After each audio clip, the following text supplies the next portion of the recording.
कहानी की शुरुआत में एक चर्च को दिखाया जाता है जिसके अंदर एक सिस्टर काफी डरी सहमी सी नजर आती है जो काफी डरते हुए अपना सामान पैक कर रही थी। जिसके बाद वो दीवार पर कुछ लिखते हुए वहाँ पर एक तस्वीर टांग देती है। वो सिस्टर वहाँ से भागने की कोशिश कर रही थी, इसलिए वो सुपीरियर मदर के रूम में से गेट की चाबी चुरा लेती है। लेकिन अब जैसे ही वह चर्च का मेन दरवाजा खोल रही होती है तभी अचानक अंदर से 4 सिस्टर्स आती हैं और उसे पकड़कर वापस अंदर ले जाती हैं। जिसके बाद वो उसकी टांग को तोड़ देती हैं। अब कुछ देर बाद जब सिस्टर की आंख खुलती है तब वो देखती है कि वो एक कॉफिन के अंदर बंद है। अगले सीन में हमें सेसिलिया नाम की एक औरत दिखाई जाती है जो कि एक सिस्टर थी। फिलहाल वो पुलिस स्टेशन में थी जहाँ पर एक पुलिस ऑफिसर उससे कुछ सवाल कर रहा था। कुछ देर तक सवाल करने के बाद वो उसे नन बनने के लिए गुड लक कहते हुए वहाँ से भेज देता है। जिसके बाद वो सिस्टर स्टेशन पर जाती है जहाँ कुछ देर इंतजार करने के बाद वहाँ डेकन नाम का एक आदमी आता है जो सेसिलिया को अपने साथ उसी चर्च के बाहर ले जाता है जिसे हमने कहानी की शुरुआत में देखा था। चर्च में पहुंचने पर सबसे पहले वो मदर सुपीरियर से मिलती है जो उस चर्च की सबसे सीनियर मेंबर होती हैं। मदर सुपीरियर सेसिलिया की ड्रेसिंग की तारीफ करते हुए उसे सिस्टर इजाबेला के साथ उसके रूम में शिफ्ट करने के लिए भेज देती हैं। और जब सेसिलिया इजाबेला के साथ जा रही होती है तब इजाबेला उसे चर्च से जुड़ी सारी बातें बताने लगती है और साथ ही उससे कहती है कि उसे यहाँ नहीं आना चाहिए था।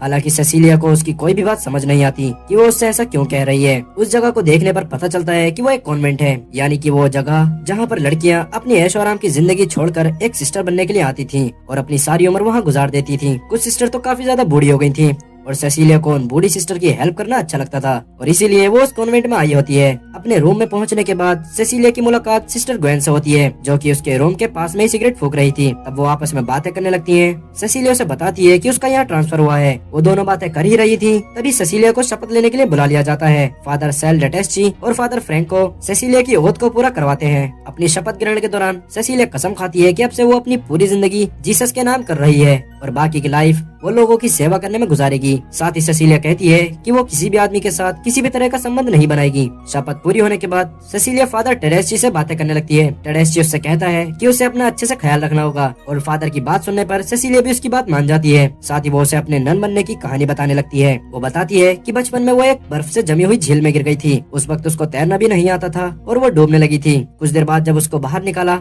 तब उसकी सांसें रुक गई थी और वहाँ मौजूद सभी लोगों ने उसे मृत घोषित कर दिया था। लेकिन कुछ देर बाद ही वो वापस से ठीक हो गई और उस दिन से उसे लगता है कि शायद जीसस ने उसे किसी दूसरे काम के लिए बचाया था और तब से ही उसका इन सब बातों पर यकीन और ज्यादा बढ़ गया। कुछ देर बाद जब वो बाथरूम में जाती है तब अचानक से वहाँ पर उसे किसी के रोने की आवाज आती है। उस रोने की आवाज को सुनकर वो हैरान हो जाती है, इसलिए वो उस आवाज का पीछा करते करते चर्च के अंदर पहुँच जाती है जहाँ वो देखती है कि एक सिस्टर जमीन पर लेटकर काफी जोर से रो रही थी और उस सिस्टर को रोता देख सेसिलिया उसे शांत करने की कोशिश करती है। लेकिन जैसे ही वो सिस्टर के चेहरे को देखती है तब वो काफी ज्यादा डर जाती है क्योंकि उसका चेहरा बहुत ही डरावना दिख रहा था। तभी अचानक पीछे से वहाँ सिस्टर फ्रांसेस्का आ जाती है और बाद में जब सेसिलिया वापस से दूसरी सिस्टर को देखती है तो वहाँ पर कोई नहीं था। जिसके बाद सिस्टर फ्रांसेस्का सेसिलिया को अपने साथ एक रूम में ले जाती है। उस रूम में जीसस की बॉडी के कुछ अवशेष थे और साथ ही वहाँ एक कील भी रखी हुई थी। फ्रांसेस्का उससे कहती है कि उसे अपनी बॉडी पर वैसे ही निशान बना लेने चाहिए जैसे जीसस की बॉडी पर चोटें लगने के बाद बन गए थे। इतनी बात सुनते ही सेसिलिया बेहोश हो जाती है और कुछ देर बाद जब उसकी आंखें खुलती हैं तब वो खुद को एक पिंजरे में कैद पाती है। साथ ही उस पर नजर रखने के लिए एक गार्ड भी बैठाया गया था। सेसिलिया उससे खुद को आजाद करने के लिए काफी रिक्वेस्ट करती है लेकिन वो गार्ड उसकी बिल्कुल भी नहीं सुनता। तब अचानक पीछे की दीवार से 2 हाथ निकल कर आते हैं जो कि सेसिलिया को नीचे की तरफ खींचने लगते हैं और काफी सारी सिस्टर्स आकर उसको मारने की कोशिश करने लगती हैं। लेकिन तभी अचानक से सेसिलिया की नींद टूट जाती है। तब हमें पता चलता है कि सेसिलिया सपना देख रही थी और अब इतना भयानक सपना देखने की वजह से सेसिलिया काफी ज्यादा डर गई थी। तभी अचानक उससे अपने रूम में कोई दिखाई देता है। सेसिलिया जल्दी से लाइट्स ऑन करके जब देखती है तब वहाँ कोई नहीं होता। अगले दिन हम देखते हैं कि चर्च में जब मीटिंग चल रही थी तब मदर सुपीरियर की बात सुनकर सेसिलिया को हंसी आ जाती है। सेसिलिया को अपनी बात पर हंसता देख मदर सुपीरियर को सेसिलिया पर काफी ज्यादा गुस्सा आता है। हालांकि वो उससे उस वक्त कुछ नहीं कहती है। जिसके बाद वहाँ मौजूद सभी लोग अपने कामों में लग जाते हैं। सबसे पहले सेसिलिया कपड़े धोकर उन्हें सुखाने लगती है और उसके बाद में मुर्गी पकड़ने के लिए चली जाती है। लेकिन सेसिलिया से ये सब नहीं हो पाता। कुछ देर बाद जब वो कपड़े उतार रही थी तभी वहाँ उसे एक सिस्टर घूरते हुए देख रही होती है। अब रात के वक्त सेसिलिया जब सो रही थी तब एक बूढ़ी औरत सेसिलिया के पास आकर उसके बाल काटने लगती है। उस औरत को खुद के बाल काटता देख सेसिलिया काफी ज्यादा डर जाती है लेकिन उसे एहसास होता है कि शायद उस रिटायर्ड सिस्टर को नींद में चलने की बीमारी है। इस वजह से वो उस बूढ़ी सिस्टर को वापस उन्हीं सिस्टर्स के पास छोड़ आती है जहाँ बाकी सारी रिटायर्ड सिस्टर सो रही थी। जब सेसिलिया उस सिस्टर को वापस लेकर जा रही थी तभी उसकी नजर उस औरत के पैर पर बने क्रॉस के निशान पर जाती है जो कि जलने की वजह से हो गया था और ये सब देखकर सेसिलिया के होश उड़ जाते हैं और उसे कुछ भी समझ नहीं आता कि यहाँ ये सब क्या चल रहा है। अब अगले दिन सेसिलिया की मुलाकात एक और सिस्टर से होती है जिसका नाम फ्रीड होता है। वो सेसिलिया सेसिलिया को बताती है कि उसे एक इंसान ने धोखा दिया था और उसी कारण की वजह से उसने सिस्टर बनने का फैसला किया था ताकि आगे चलकर उसे कभी किसी और के साथ रिलेशनशिप में ना आना पड़े। अब जैसे ही सेसिलिया उसको अपनी कहानी के बारे में बताना शुरू करती है तभी अचानक से उसे वॉमिटिंग होने लगती है और जब सेसिलिया का चेकअप कराया जाता है तब रिपोर्ट्स में ये पता चलता है कि सेसिलिया प्रेग्नेंट है। इस खबर को सुनने के बाद सेसिलिया को खुद यकीन नहीं होता क्योंकि आज तक उसने कभी भी किसी के साथ शारीरिक संबंध नहीं बनाए थे। अब जब वो फादर से मिलती है तब फादर उससे उसकी पिछली सारी बातें पूछने लगते हैं लेकिन सेसिलिया अपनी बात से पीछे नहीं हटती।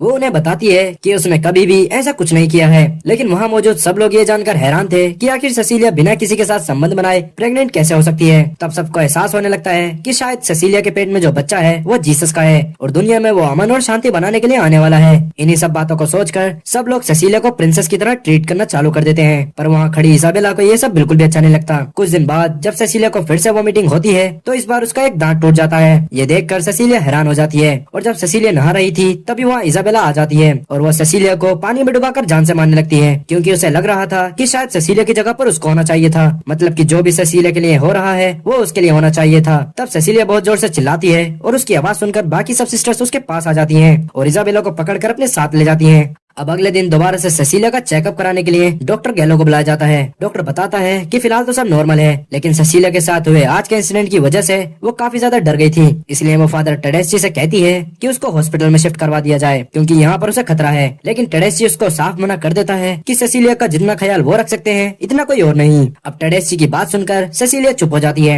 अगले दिन वापस से जब वो अपने काम में लगी हुई थी तभी अचानक उसे किसी के चीखने की आवाज आती है जिसे सुनने के बाद वो बाहर जाकर देखती है कि इजाबेला ने छत से कूदकर अपनी जान दे दी है और जिसकी वजह से उसका चेहरा पूरी तरीके से खराब हो गया था। उसके चेहरे की हालत इतनी ज्यादा खराब थी कि सेसिलिया उसे देखकर रोने लगती है। कुछ देर बाद जब इसाबेला की बॉडी को वहाँ से लेकर जाया जा रहा था तब हम सिस्टर ग्वेन को देखते हैं। सिस्टर ग्वेन उन सबको वहाँ से चले जाने के लिए समझा रही थी। वो उनसे कहती है कि अगर वो सब यहाँ से नहीं गए जो आज इसाबेला के साथ हुआ है वही उन सबके साथ भी होगा। इतने में ही वहाँ डेकन आता है और अपने साथ सिस्टर ग्वेन को पकड़कर ले जाता है। कहानी आगे बढ़ती है। रात के वक्त वापस से हम सेसिलिया को देखते हैं। जब वो अपने रूम में आराम कर रही थी तभी उसके रूम में टंगी हुई फोटो नीचे गिर जाती है। ये वही फोटो थी जिसके पीछे कहानी की शुरुआत में उस सिस्टर ने भागने से पहले कुछ लिखा था। सेसिलिया उसे पढ़ने की कोशिश करती है लेकिन कैथोलिक लैंग्वेज में लिखे होने की वजह से उसे कुछ भी समझ नहीं आता। तब वो उसे समझने के लिए डिक्शनरी में उसका मतलब खोजने लगती है। उसे पता चलता है कि एक शैतान की वजह से उसके साथ ये सब हो रहा है लेकिन इतना सब कुछ देखने और पढ़ने के बाद भी उसे कुछ समझ नहीं आता, इसलिए वो वापस से चर्च में जाती है और वहाँ रखे अपने सारे डॉक्यूमेंट्स को एक एक करके चेक करने लगती है। तब वो देखती है कि उन डॉक्यूमेंट्स में उसके बारे में छोटी सी छोटी जानकारी लिखी हुई थी और अब ये सब देखने के बाद सेसिलिया पूरी तरह से हैरान रह जाती है क्योंकि आज तक कभी भी उसने किसी को अपने बारे में इतना कुछ नहीं बताया था जो उन डॉक्यूमेंट्स में लिखा हुआ था। और इन सब चीजों से ये साफ जाहिर हो रहा था कि पूरी तैयारी के साथ सेसिलिया को वहाँ पर बुलाया गया है। पर अब सेसिलिया कुछ सोच पाती कि इतने में ही उसे फिर से किसी के चीखने की आवाज आती है। सेसिलिया भागते हुए उस आवाज का पीछा करने लगती है और वो एक रूम के पास पहुँचती है। वो देखती है कि सिस्टर ग्वेन की जीप को काटा जा रहा था क्योंकि सुबह के वक्त वो सबको वहाँ से जाने के लिए भड़का रही थी। सेसिलिया जब वहाँ आई थी तभी से उसके साथ ये सब हो रहा था और इसलिए वो अब यहाँ से भागने के बारे में सोचने लगती है। इससे पहले कि वो कुछ कर पाती तभी फ्रांसेस्का वहाँ आ जाती है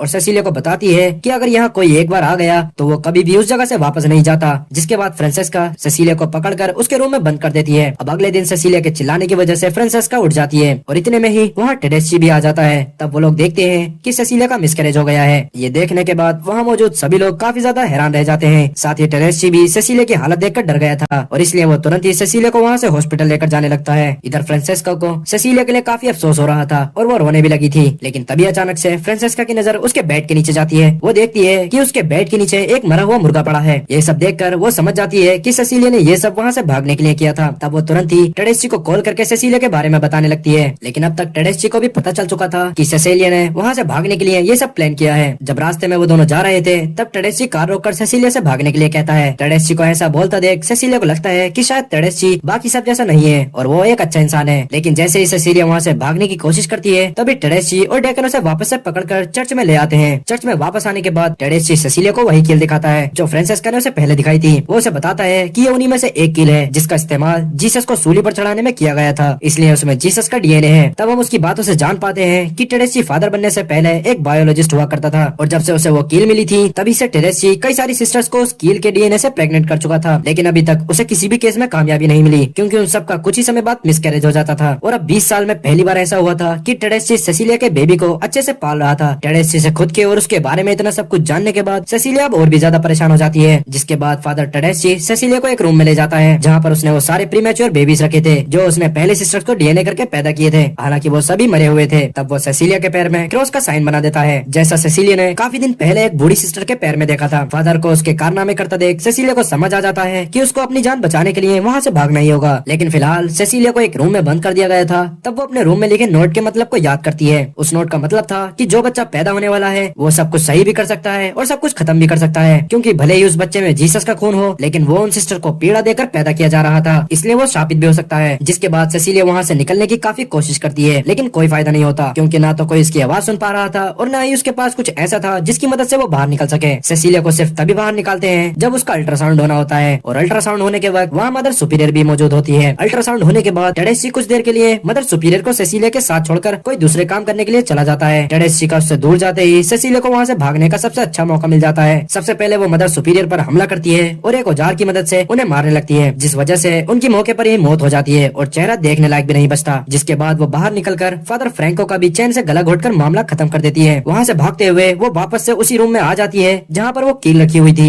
सेसिलिया उस कील को उठाकर उसी रूम में ले जाती है जहाँ पर प्रीमेच्योर बेबी और जीसस का डीएनए रखा हुआ था। तब वो बाकी और लोगों के बारे में सोचती है जो उसके और बाकी सिस्टर्स के साथ हुआ, वो सब कुछ किसी और के साथ ना हो, इसलिए वो पूरी जगह पर अल्कोहल छिड़क देती है। अब जैसे ही वो आग लगाने वाली होती है तभी वहाँ टेडेसी भी आ जाता है। वो उसे रोकने की कोशिश करता है लेकिन उसके हाथ में लाइटर देखकर वो आगे नहीं बढ़ता। तभी अचानक से सेसिलिया को लेबर पेन होने लगता है, जिसका फायदा उठाते हुए टेडेसी सेसिलिया को आग लगाने से रोक देता है। लेकिन सेसिलिया पास में ही रखी कांच की बोतल उसके सर पर मार देती है और खुद को छुड़ा लेती है और बाहर जाकर गेट बंद कर देती है। अब जैसे ही वो गेट बंद कर रही होती है तभी टेडेसी सेसिलिया के बाल पकड़ लेता है। तब सेसिलिया जल्दी से लाइटर जलाकर उसी रूम में फेंक देती है और अंदर रूम में बहुत भयानक आग लग जाती है। लेकिन किसी तरह से टेडेसी वहाँ से जिंदा बच जाता है और वापस से उसका पीछा करने लगता है। इस बार टेडेसी काफी ज्यादा गुस्से में था क्योंकि सेसिलिया ने उसके सारे डीएनए को बर्बाद कर दिया था, लेकिन अभी भी सेसिलिया के पेट में जीसस का लास्ट डीएनए था। सेसिलिया भी वहाँ से भागते हुए एक टनल में पहुँच जाती है जो कि चर्च के अंदर ही बनी हुई थी। फिलहाल के लिए सेसिलिया उसके अंदर ही छुप जाती है। इधर टेडेसी जोर जोर से चिल्लाते हुए सेसिलिया को आवाज दे रहा था लेकिन सेसिलिया उसका कोई जवाब नहीं देती। तभी अचानक से उसकी नजर पास में ही पड़ी एक सिस्टर की डेड बॉडी पर जाती है, जिसे देखकर वो काफी ज्यादा डर जाती है। तब वो किसी तरह वहाँ से बाहर निकलने का रास्ता ढूंढने लगती है और कुछ देर तक ढूंढने के बाद उसे ऊपर जाने का एक रास्ता मिल जाता है जिसके जरिए वो वहाँ से बाहर जा सकती थी। लेकिन तभी वहाँ टेडेसी आकर वापस से सेसिलिया को पकड़ लेता है, जिसके बाद वो सेसिलिया के पेट को काटने की कोशिश करता है ताकि बच्चे को वक्त से पहले ही बाहर निकाल ले। हालांकि सेसिलिया को लेबर पेन चालू हो गए थे, लेकिन इस बार सेसिलिया उससे निपटने का कोई भी मौका नहीं छोड़ती और वो उसी नेल को टेडेसी की गर्दन में मार देती है जिस पर जीसस का डीएनए था और मौके पर ही टेडेसी की मौत हो जाती है। और कुछ देर बाद जब सेसिलिया बाहर आती है तो उसके पेट में भी काफी ज्यादा दर्द होने लगता है और उसी दौरान उस बच्चे को वो जन्म दे देती है। हालांकि उस बच्चे को हमें दिखाया नहीं जाता, लेकिन उसकी आवाज सुनकर हमें पता चल सकता था कि वो एक शैतान का बच्चा है। बच्चे को देखकर सेसिलिया नहीं चाहती थी कि वो एक शैतान के बच्चे को पाले, इसलिए वो किसी तरह पास में ही पड़ा पत्थर उठाकर उस बच्चे को सिर पर मार देती है, जिससे मौके पर ही उस बच्चे की भी मौत हो जाती है। और इसी के साथ ये कहानी यहीं पर खत्म होती है। अगर ये मूवी थोड़ी भी पसंद आई हो तो कमेंट करके जरूर बताइए और वीडियो को लाइक करें। अगर आप चैनल पर नए हैं